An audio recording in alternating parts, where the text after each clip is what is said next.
Hey genius, welcome back to my channel. So genius, आज अपन करेंगे इलस्ट्रेशन नंबर 7 ईसॉप का। चलिए फटाफट से कॉपी और पेन निकालते हैं और इलस्ट्रेशन नंबर 7 को भी आसान बनाते हैं।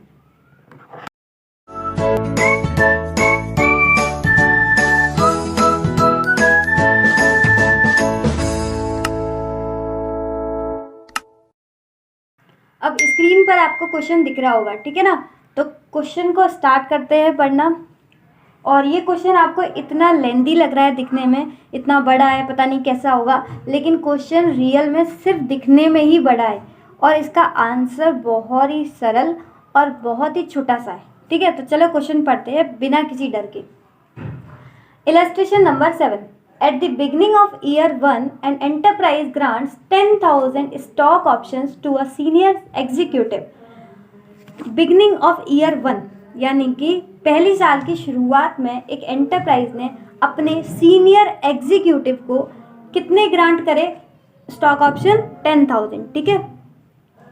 कंडीशनल अपॉन, अच्छा ऐसे ही नहीं करे हैं, ठीक है, ऐसे ही किसी को भी 10,000 स्टॉक ऑप्शंस नहीं दिए, उस पर कंडीशन लगी है। अब कौन सी कंडीशन है वो देखते हैं। Condition upon the executive remaining in the employment of the enterprise until the end year 3, until the end year 3। इसका मतलब क्या है कि उसको 3 साल के अंत तक, यानी कि पूरे 3 साल उसको काम करना पड़ेगा, तभी उसको स्टॉक ऑप्शंस मिलेंगे, ठीक है। इसका मतलब ये कौन सा हो गई कंडीशन? ये हो गई आपकी सर्विस कंडीशन। अगर उसने 3 साल तक सर्विस प्रोवाइड की हमारी एंटरप्राइज को तो मिलेंगे, अदरवाइज नहीं मिलेंगे, ठीक है।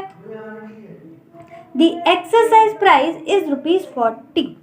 तो वो जो स्टॉक ऑप्शन है वो कितने में ले सकता है? वो शेयर ले सकता है 40 रुपये में। एक्सरसाइज प्राइस कितना है? 40 रुपीज़।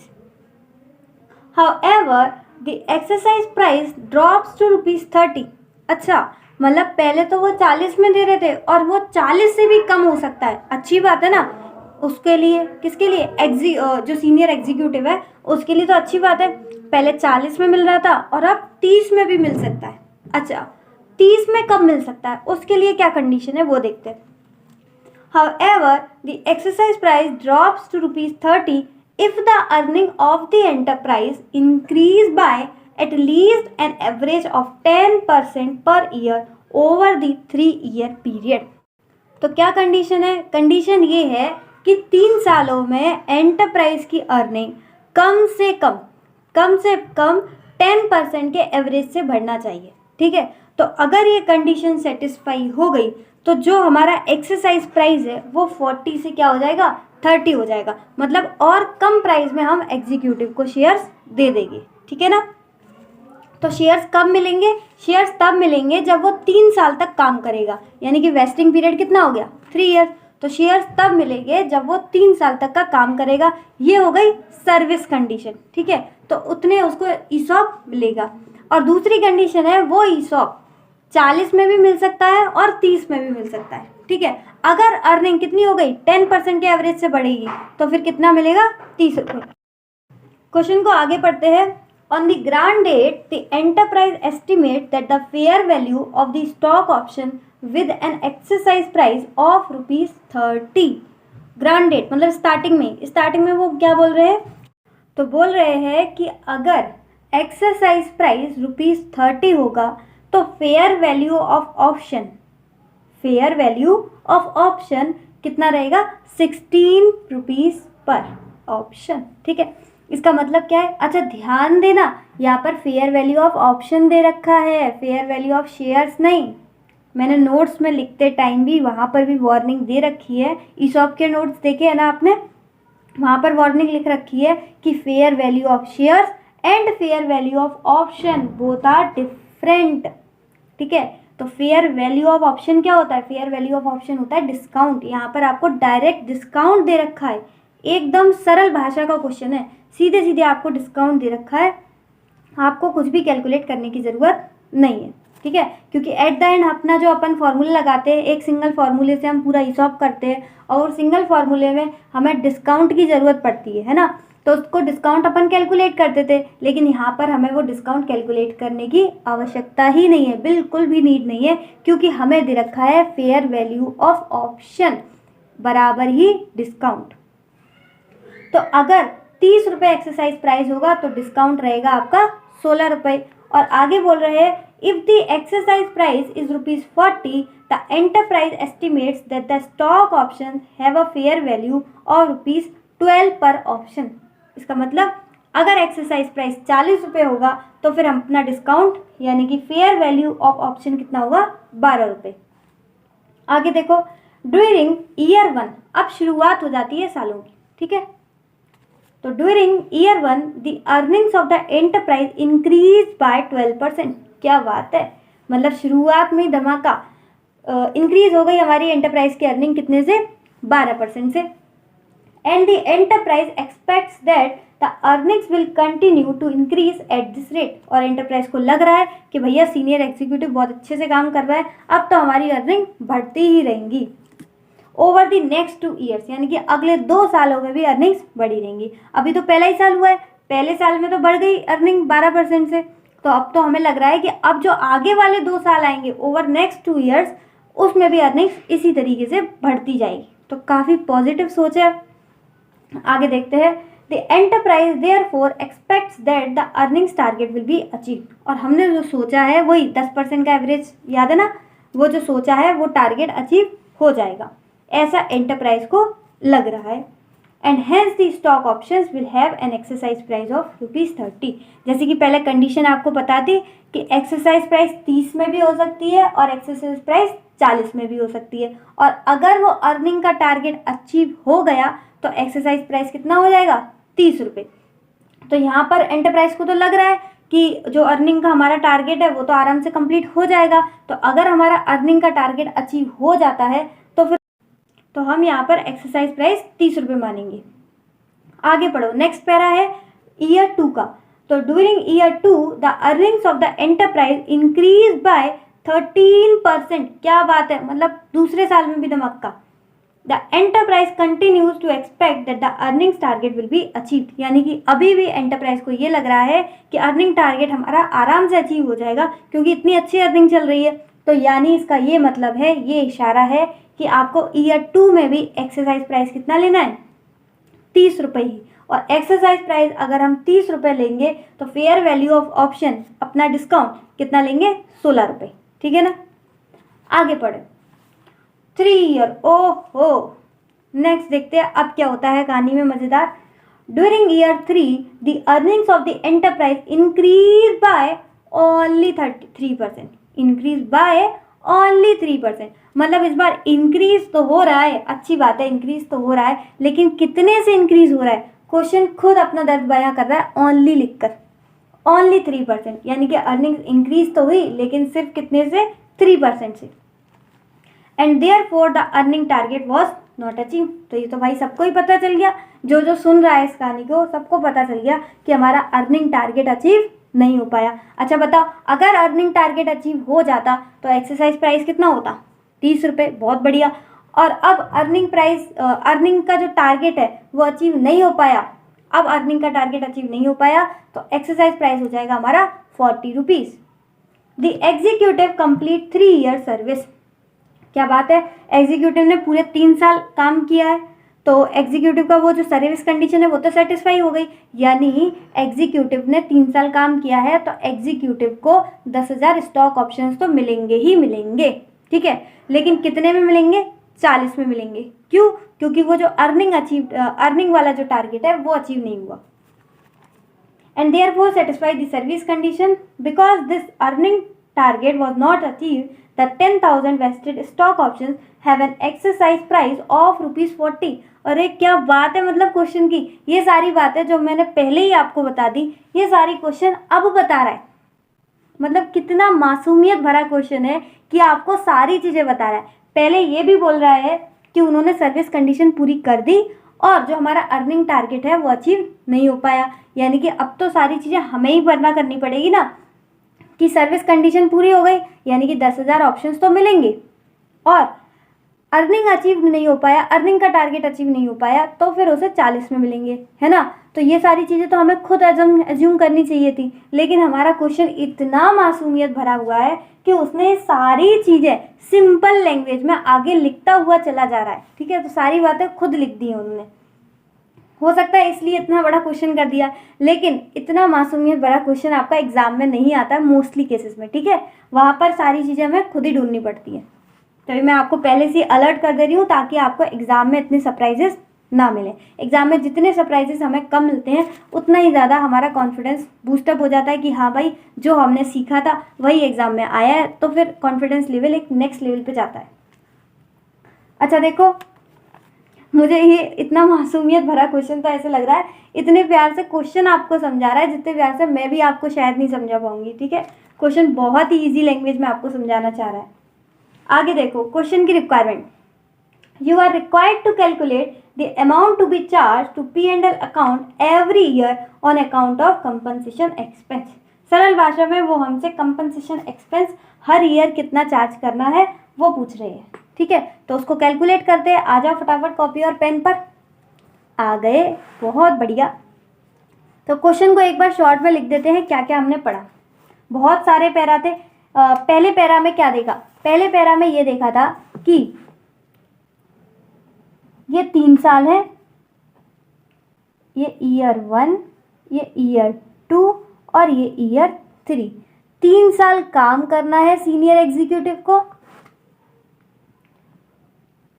तो ये 3 इयर्स हमारा हो जाएगा वेस्टिंग पीरियड। ठीक है, तो 3 इयर्स काम करना है एग्जीक्यूटिव को। अगर उसने 3 साल काम कर लिया तो उसे कितने मिलेंगे स्टॉक ऑप्शन? 10,000। तो ये हो गई सर्विस कंडीशन जो कि सेटिस्फाई हो गई थी। ठीक है ना। और अब इन 3 साल में एक्सरसाइज प्राइस जो है वो 2 हो सकती है। एक्सरसाइज प्राइस वो 40 भी हो सकती है और वो गिरकर 30 भी हो सकती है। ठीक है, 40 भी हो सकती है और 30 भी हो सकती है, जिसकी हमने कंडीशन देख भी ली कि कम से कम अर्निंग कितनी होनी चाहिए। कम से कम जो अर्निंग है वो 10% के एवरेज से बढ़नी चाहिए। ठीक है, और जैसे कि हमने देखा कि फर्स्ट ईयर में ईयर 1, ईयर 2 और ईयर 3 यहाँ पर समझते हैं अच्छे से। ठीक है, तो ईयर 1, ईयर 2, ईयर 3, एक तरफ हमारा लिखा है एक्सरसाइज प्राइस और दूसरी तरफ फेयर वैल्यू ऑफ ऑप्शन। ठीक है, अब उन्होंने बोला था ईयर 1 में उन्हें लग रहा था कि जो हमारा अर्निंग टारगेट है वो अचीव हो जाएगा, और अगर अर्निंग टारगेट अचीव हो जाए तो बताओ कौन सी होगी? एक्सरसाइज प्राइस होगी हमारी 30 रुपये। तो ईयर 1 में एक्सरसाइज प्राइस कितनी ली जाएगी? 30 रुपये। और आपको बोला गया था कि अगर एक्सरसाइज प्राइस 30 रुपये है तो फिर जो फेयर वैल्यू ऑफ ऑप्शन है वो कितना होगा? 16 रुपीज़। कितना होगा? 16 rupees. Fair value of option अपना वही का डिस्काउंट। ठीक है, ये चीज नोट्स में भी लिखी है, मैं आपको दिखा देती हूँ एक बार। ये रहा, ये देखो, ये मैंने बोला था आपको वार्निंग भी लिखी हुई है नोट्स में, और ये बोला भी गया फेयर वैल्यू ऑफ ऑप्शन बराबर डिस्काउंट। ये आपको पर नोट्स होंगे ऑलरेडी टेलीग्राम पे, जिसने ज्वाइन नहीं किया ज्वाइन कर लो, वहाँ पर नोट्स मिल जाएंगे आपको। ठीक है, अच्छा उसके बाद ईयर 2 में भी उन्हें यही लग रहा था कि जो है अर्निंग टारगेट अचीव हो जाएगा, और हेंस जो हमारा एक्सरसाइज प्राइस है वो कितना रहेगा? 30 रुपीज़, यानी कि फेयर वैल्यू ऑफ ऑप्शन का डिस्काउंट भी कितना रहेगा? 16 रुपीज़। लेकिन ईयर 3 में सारे सपने चूर चूर हो गए, तो फिर जो अर्निंग टारगेट है वो अचीव हो नहीं पाया, तो यहाँ पर एक्सरसाइज कितना प्राइस हो जाएगा? एक्सरसाइज प्राइस हो जाएगा 40 रुपीज़। और अगर एक्सरसाइज प्राइस 40 रुपीज़ हो गया तो मुझे बताओ फेयर वैल्यू ऑफ ऑप्शन कितना था? फेयर वैल्यू ऑफ ऑप्शन बोला गया था 12।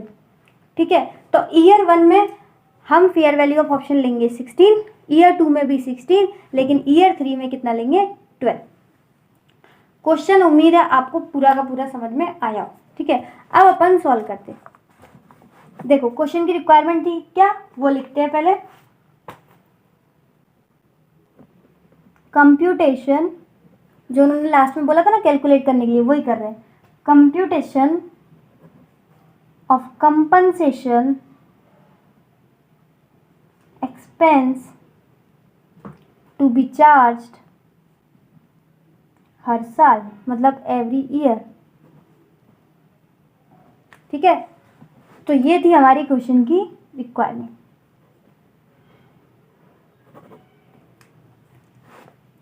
अब देखो, मैंने तो आपको बताया ही है, एक फॉर्मूला अपना लिखना है, वही वाला। कौन सा फॉर्मूला है वो? अपने नोट्स में आ जाओ, ये रहा,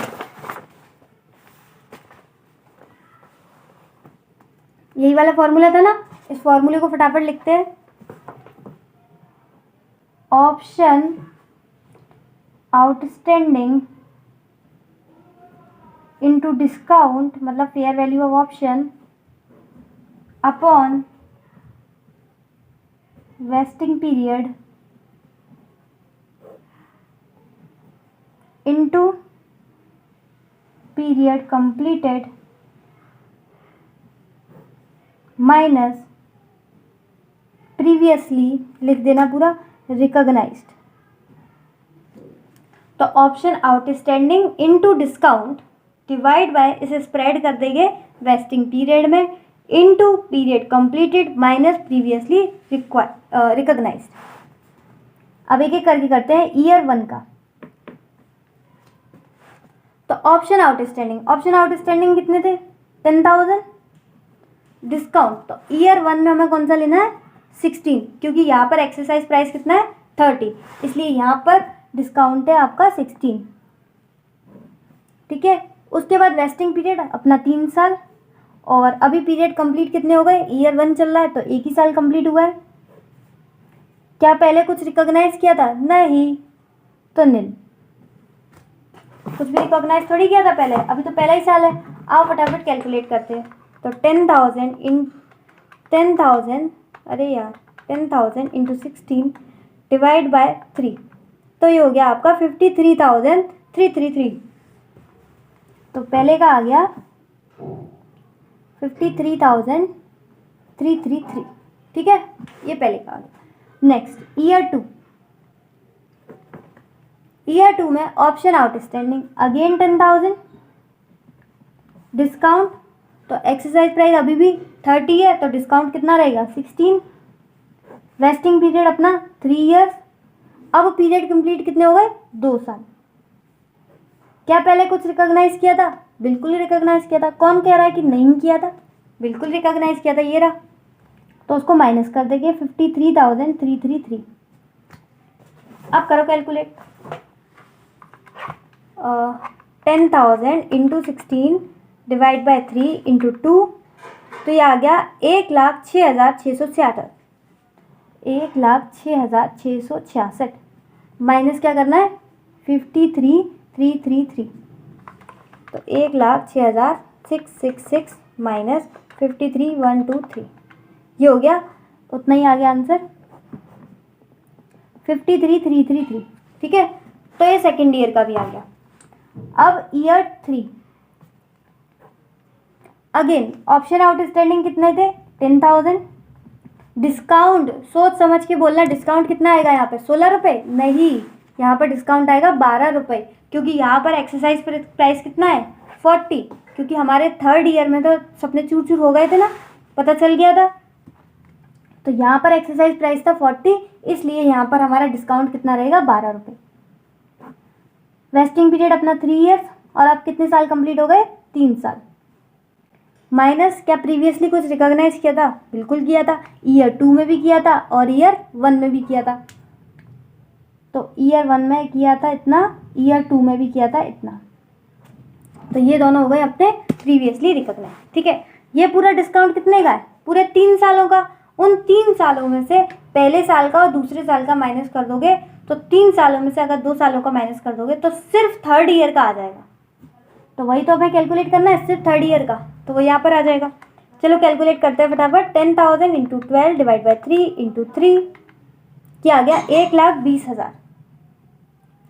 अब 1,20,000 में से माइनस कर देंगे सबसे पहले सेकेंड ईयर का 53,333 माइनस फर्स्ट ईयर का सेम था 53,333। अब 1,20,000 में से दोनों माइनस कर देंगे, ये आ गया 13,334। ठीक है, तो ये अपना थर्ड ईयर का भी कितना हमें कंपनसेशन एक्सपेंस रिकॉग्नाइज करना है वो भी कैलकुलेट हो गया। तो तीनों ईयर का आ गया ना, पूरा अच्छे से समझ में आया, बहुत बढ़िया। तो इतना बड़ा क्वेश्चन जो आपको बहुत डरा रहा था, उस क्वेश्चन में बस 3 बातें समझने वाली थी। तो एक बार जाते जाते उन तीनों बातों को रिवाइज कर लेते हैं। वो 3 बातें बस क्या बताने वाली थी।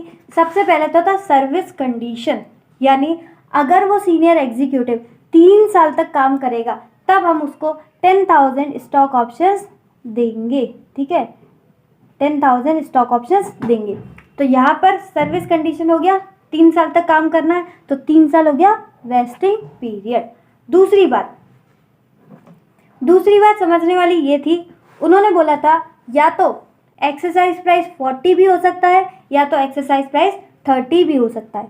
दूसरी बात क्या थी, या तो एक्सरसाइज प्राइस 40 भी हो सकता है या एक्सरसाइज प्राइस 30 भी हो सकता है। और वहाँ पर कंडीशन ये लगी थी कि हमारा अर्निंग टारगेट अचीव हो जाना चाहिए। ठीक है, तो अगर अर्निंग टारगेट अचीव हो जाता है तो 30 रुपीज़ में दे देंगे, लेकिन अगर अर्निंग टारगेट अचीव नहीं होता तो हम 40 में देंगे। ठीक है, तो शुरुआत के 2 सालों में ईयर 1 और ईयर 2 में हमें ये लग रहा था कि हमारा अर्निंग टारगेट अचीव हो जाएगा, इसलिए हमने स्टार्टिंग के दोनों सालों में कितना लिया, 30 रुपीज़ एक्सरसाइज प्राइस। लेकिन ईयर 3 में जब हमारे सपने चूर चूर हो गए और हमें पता चला कि हमारा अर्निंग टारगेट अचीव हुआ ही नहीं, तो फिर हमने क्या किया, जब हमारा टारगेट अचीव हुआ ही नहीं तो फिर हमने एक्सरसाइज प्राइस कितना रख दिया, 40। ठीक है, तीसरी बात ये थी कि अगर एक्सरसाइज प्राइस 30 रहेगा तो फेयर वैल्यू ऑफ ऑप्शन का डिस्काउंट वो कितना रहेगा, 16 रुपये। और अगर एक्सरसाइज प्राइस कितना होगा, 40, तो फेयर वैल्यू ऑफ ऑप्शन कितना रहेगा, 12। तो यही बस 3 बातें थी इस इतने बड़े क्वेश्चन में समझने के लिए। उम्मीद है आपको तीनों की तीनों बातें एकदम क्रिस्टल क्लियर होगी, अच्छे से समझ में आई होगी। ठीक है, और ईसॉप में जैसे कि हम वही अपना फॉर्मूला लगाते हैं और सारे क्वेश्चन उससे सॉल्व कर लेते हैं, तो बस वहाँ पर जो जो चीज़ें थी उनको सब्स्टिट्यूट वैल्यू कर दिया और हमारा आंसर आ गया। तो आज के लिए बस इतना ही। If the video is helpful for you then hit the like button, share with your mates as well if it is up, and या डू सब्सक्राइब अगर अभी तक नहीं किया है। सारे के सारे आपको सॉल्यूशंस मिल जाएंगे। इसी तरीके से खुश रहिए, मुस्कुराते रहिए। मिलते हैं नेक्स्ट वीडियो में, तब तक के लिए bye bye, be happy always.